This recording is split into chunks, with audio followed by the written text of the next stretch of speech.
Hey, what's going on, everyone? This is Mike Kollin at MikeKollin.com. Okay, so there's been a lot of change that's been going on in the world. There has been a huge shift since I made a video about, I think, 8 or 10 days ago, and it said, let's see, where is it? Yeah, it says something's about to happen, and the title says, "Is a shift about to happen? Can you feel it?" So this was just something that I felt, and I did say within the video, and I said it multiple times, that it's going to be kind of a subtle shift. Something's going to happen, and there's going to be a subtle shift, but there's going to be a shift. And yes, I'm talking about Charlie Kirk. The music will go down in about 2 seconds.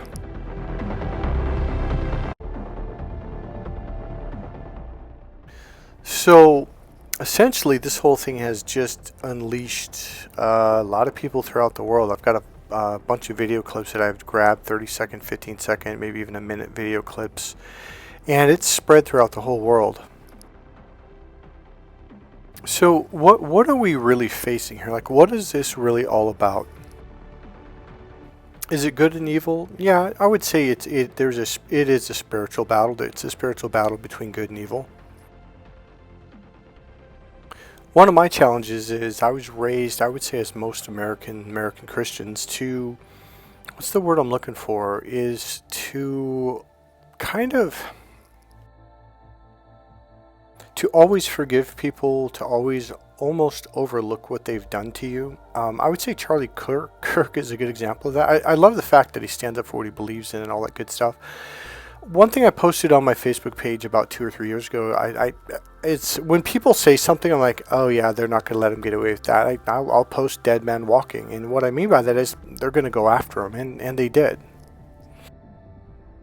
I've been 100% accurate with that whenever I post under someone's image or whatever, like, hey, this person. And I'm not saying that they shouldn't be allowed to say what they want to say, but at all. In fact, that's not what I'm saying at all. But I'm just saying,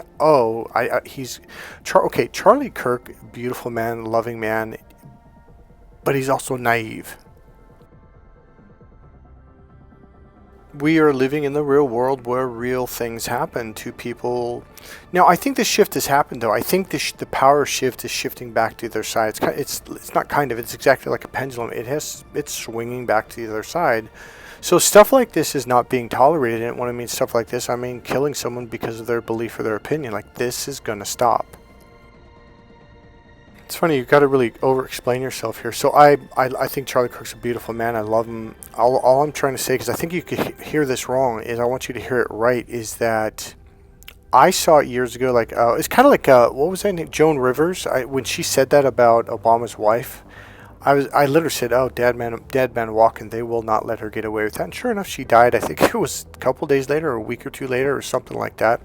And there's a bunch of people who have said stuff out loud in public, and boom, next thing you know, they're dead. So here's okay. A lot of you on this channel have been through narcissist abuse, and this is where I'm leading this, because this is what this is. Everything that we're looking at, it's all narcissistic. Okay, we're dealing with a group of people that are one-sided. They're either or. Okay, and they're not upfront and they're not honest. Now, if you've dealt with a narcissist, you know exactly what I'm talking about. Now, please don't sit there and go, oh, okay, so now he's on the right side only. Yeah, I would say at this point, because I wasn't given a choice. I was born and raised Democrat, born and raised in the Bay Area. To this day, I have very, very Democrat social beliefs. And people here look at me and go, well, yeah, but you don't look like one of us, so screw you. And I've had people literally say that. When I first moved here, people would scream at me, yell at me, and I didn't understand. Finally, my goddaughter goes, well, you look like a Republican. I'm like, but I'm not. I'm a registered Democrat. I was registered since I was 19 years old. I voted for Bill Clinton. Now I am not. I am not a registered Democrat anymore. It was because a friend of mine said, well, how did he say it? He goes, because when I told him, he goes, really? He goes, I always thought you were Republican. I'm like, why? He goes, well, you look Republican. Man, I heard that all the time. And I was like, what does a Republican look like? That just blew my mind. So I said, fine, I won't vote Democrat anymore. So I was one of those people that was pushed out of the party. It was essentially like, you're not one of us. We don't care if you've been voting this way for 2.5 decades. We just don't care. Screw you. You don't look like us, and we don't want you in our party. So I'm like, well, okay, I guess I don't have a choice. And so here's what's going on. We're dealing with people who are, okay, so man, there's two sides to this. Okay, so on the one side, I'm just going to say it. The Republicans have been extremely naive, and I mean, on a level that's just been like, wow, you got to be kidding me! Like they don't see it. I think they're going, okay, wait a minute, okay, they're not playing fair. No, they haven't been playing fair for freaking decades, and I'm talking 50, 60 years. So one of the things that was screamed at me a lot about 20 to 23 years ago, it was here in Marin County in the Liberals, and they would scream like, "Well, you got to listen to me," blah blah blah blah. And I always thought, you had like kind of a dialogue where you talk first, and then it's my turn. And I said, "Well, that's not the way I see it. The way I see it is," and the guy looks at me, he goes, "I don't care about the way you see it. I didn't say that I needed to do this. I said that you needed to do it." And I forget what he was telling me. But I'm like, wait a minute, so you want me to do something that's going to limit me, but you're not going to do it? He goes, no. And I was like, what? And then the people in the crowd said, yeah, you're not getting it. And that's what I'm trying to tell you. Okay, so I'm just going to dive into it. See, it's okay for them to shoot us, but we're not allowed to have guns. They can have guns to shoot us, though. They say they are against gun violence while celebrating gun violence. Charlie Kirk is dead. Do you understand it? They know what they're doing. They're saying, we don't want you to have guns. We're going to keep ours, though, so we can attack you. That's literally what they're saying. And then they go and celebrate gun violence when they say, now what do we learn about narcissists? Actions speak louder than words. And this is what I mean by the majority of Americans, especially Republican Christians. They are asleep at the wheel. I think they're starting to wake up now. They're finally going, wait a minute, they're not playing fair. Yeah, it's like, no shit, they're not playing fair. Like literally, I'm telling you, I've heard this not only done to me. Now I understood it when they said it though. But I've seen them do it to other people in public and scream it out loud, not even try to hide it. And they laugh because they're like, I'm saying it to this person's face, but they still don't get it. There's a specific time, it was in the East Bay, where this guy was screaming at this guy. It was a liberal screaming like, I never said to take my rights away. I said to take your rights away. I never said to take away my guns. I said to take away your guns. And the guy's like, but that doesn't make any sense. And everyone in the crowd started laughing because everyone in the crowd understands what's being said because it's being spoken out loud. The guy wasn't trying to hide it. Now, this was over 20 years ago, and I try to explain this to my friends. Oh, Michael, you're just being a little bit harsh. I'm like, no, like literally, this is what they're saying. In fact, they've heard it. It's on the news. You'll see it. But this is what I mean by the Republican Christians being asleep at the wheel. It's just like, man, they're saying it out loud. They're not hiding it. The problem with the Christian movement is, and I'm not knocking it. I'm trying to say you really need to wake up. It is time. Just open your eyes and see reality for the way it is, not the way you were told it is. There is a complete difference. So here's what I mean. I mean, the leaders of our groups are extremely, and I'm using the word extremely, effeminate men. Charlie Kirk was an effeminate man. I don't think he's ever taken a boxing class or wrestling class. I don't think he's ever been punched in the face one single time. And then look at Tucker Carlson. I mean, he's another leader of this country, whether it's politically or in office or not in office, and he is one of the most effeminate, weak men on the planet. Why? Because they've been lied to. They were told to be weak. They were taught to be weak by their church. Oh, the meek shall inherit the earth. Do you know what the definition of the word meek means? It does not mean weak. For some reason, well, I already know why. It's because our Christian churches are overrun with narcissist leaders. Most of Christian churches are led by narcissists. You are purposely being brainwashed to be controlled, manipulated, and used. Period. End of sentence. It is time to wake up. The definition of the word meek means the strong, and quiet. It means the badass ones. Does the Bible not say Jesus is going to come back as a roaring lion to devour? Yeah, it does. How do Christians miss that? Nowhere in the Bible does it say to be weak. No, there's not a single place in the Bible where it says that. So why are our Christian leaders, why are they such effeminate men? Like, what is that all about? Now, I love Charlie Kirk. I love Tucker Carlson. I think they're good people, but I think they're really missing the other side of the boat. Like, they were supposed to be men. So this is just another action speak louder than words. They say, oh, we're against gun violence, yet they celebrate it every time it happens to a Christian Republican. When they say that they're against gun violence, they mean against them, not you. I'm serious. You know, one of the weirdest things when I moved to the Bay Area, because all you hear about, like now I lived in the Bay Area, just in what's called the North Bay. So essentially it's very liberal, Democrat influenced my whole life.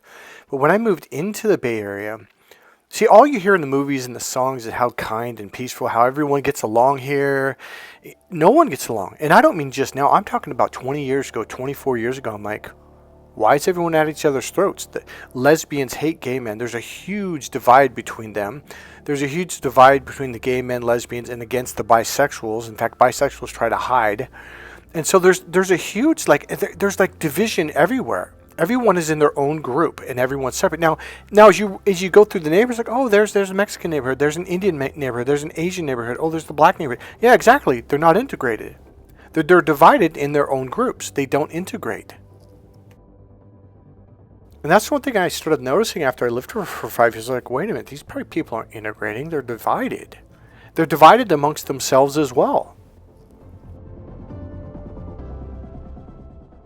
Another thing I started noticing, another thing you kept hearing is, oh yeah, we're all about being social and about groups and all this stuff. And the thing is, like, you know, I have very few friends where I live. Where I live here, all of my friends have either moved away or they've passed away. One friend was murdered. And I was on the job, he was a security guard.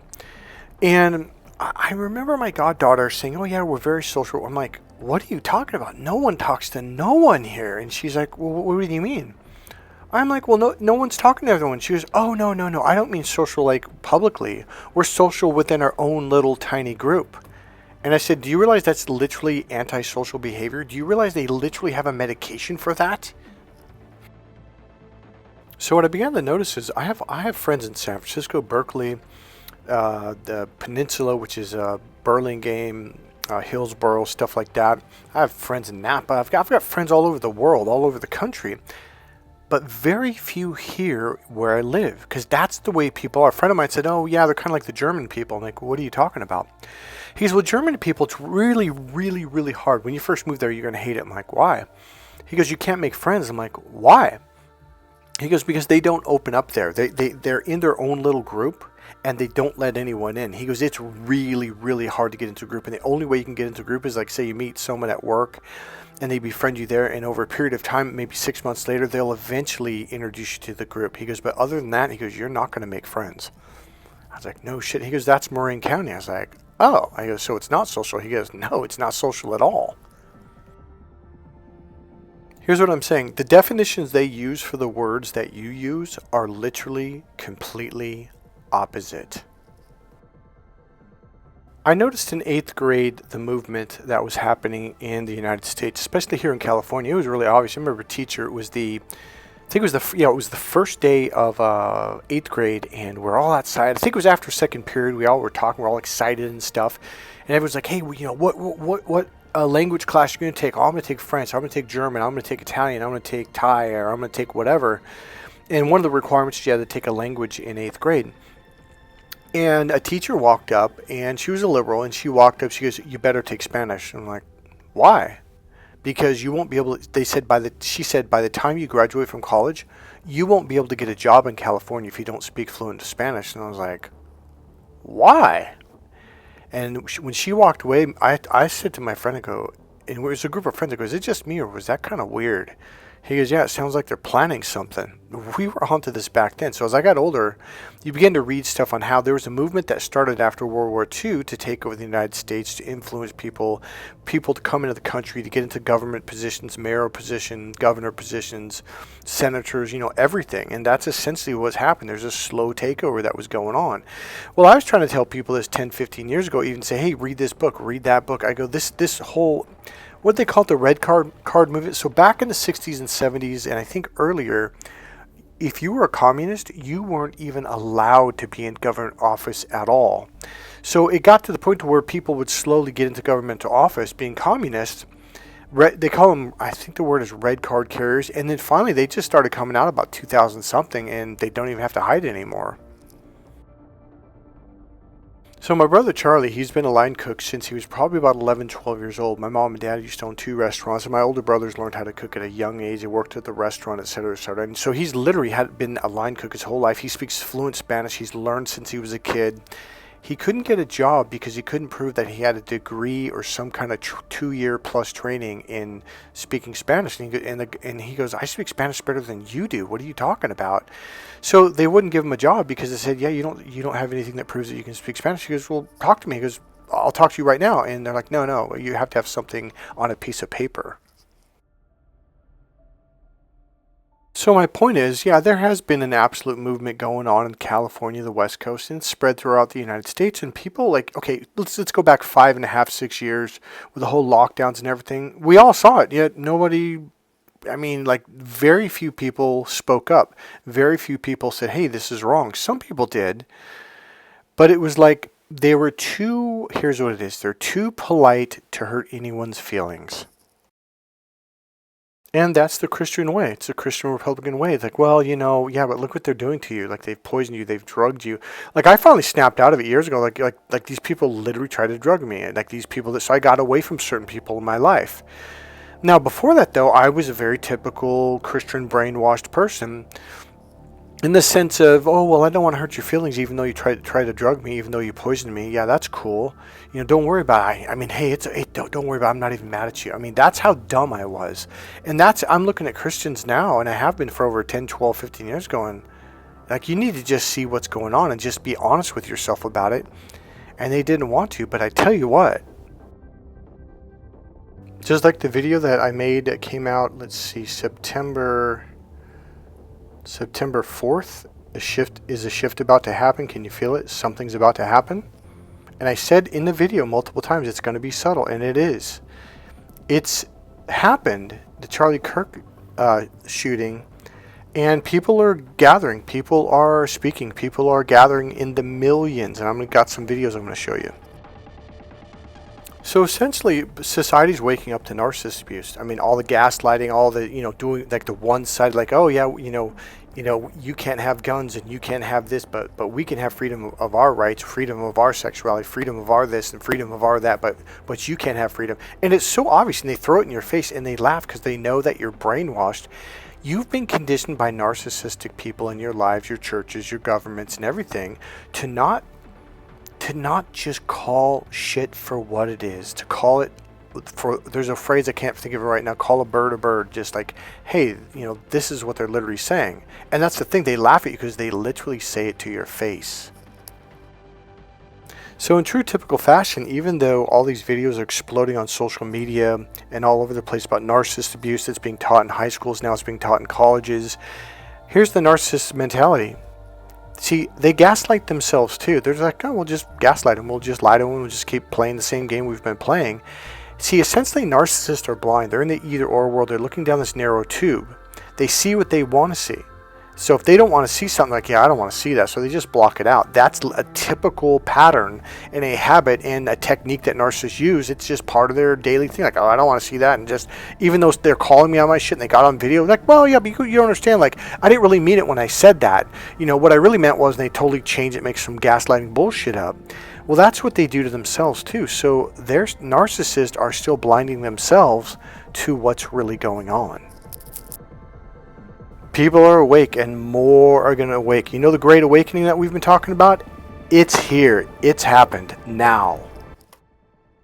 They say that almost 3 million people attended this march in England.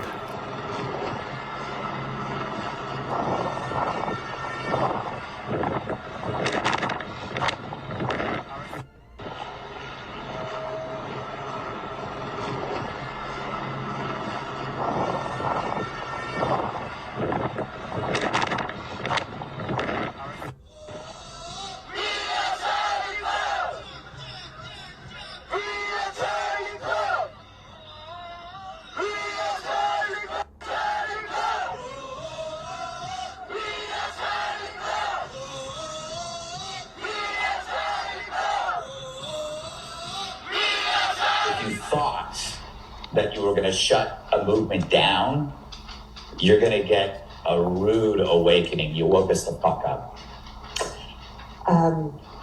If you thought that you were going to shut a movement down, you're going to get a rude awakening. You woke us the fuck up. Do you know what I see here? I see left brain structure that's allowing flow, left and right. That's the way it's supposed to be. Male energy supporting female energy. This is life on every level.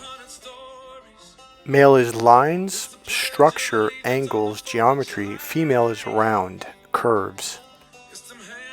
Male energy is hard like concrete, like the roads. Female energy is round and has movement like the car's wheels, like the car's tires, like the car's moving. If you think I'm saying women are better than men, that's not what I'm saying. This goes with roads, this goes with cars, this goes with wheels, this goes with engines, this goes with your left brain supporting your right brain, this goes with a man supporting his wife. This is supposed to be two beings, two energies supporting each other. This is the yin and yang energy. You can't have it one way. If it's one way, things will go to destruction. Things will go to hell. This is why they divided your left brain from your right brain. This is why most men can't, they're like, right brain, what's that? Like, you don't even know what I'm talking about. This is why people are divided between people. It's to create destruction. It's to create division for weakness. If you connect to yourself, if you connect to each other, we're going to be very powerful. That's what's happening right now. There's a huge movement moving across the entire globe right now in every country. This isn't just a one country thing, and it's not just the West. The East is doing it too. We are right now experiencing the Great Awakening. It just happened. One of our very own, outspoken, fearless, devil stomping, non-apologetic preaching. One of our own brothers spilled his blood for the very gospel he's been preaching all over America. And we're here to say, we will not be silent. Not now. Not ever. Every born again Christian, every real Christian, open your mouth and roar.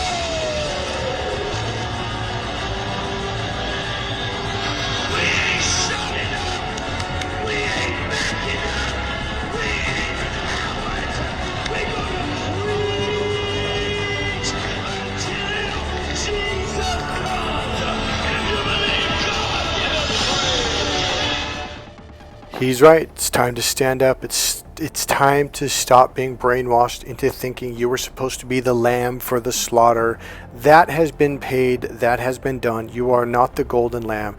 You are a human being as a spirit and a soul. You have every right to stand up for yourself, speak up for yourself, and to stand up, to protect yourself, to protect your country, to speak up for your country and your people. You have every right to take back your power. It's your power. That's it, guys. God bless you guys. Hope you enjoyed this video. If you did, please click the subscribe button, click the like, make a comment, and I'll see you in the next video. Bye.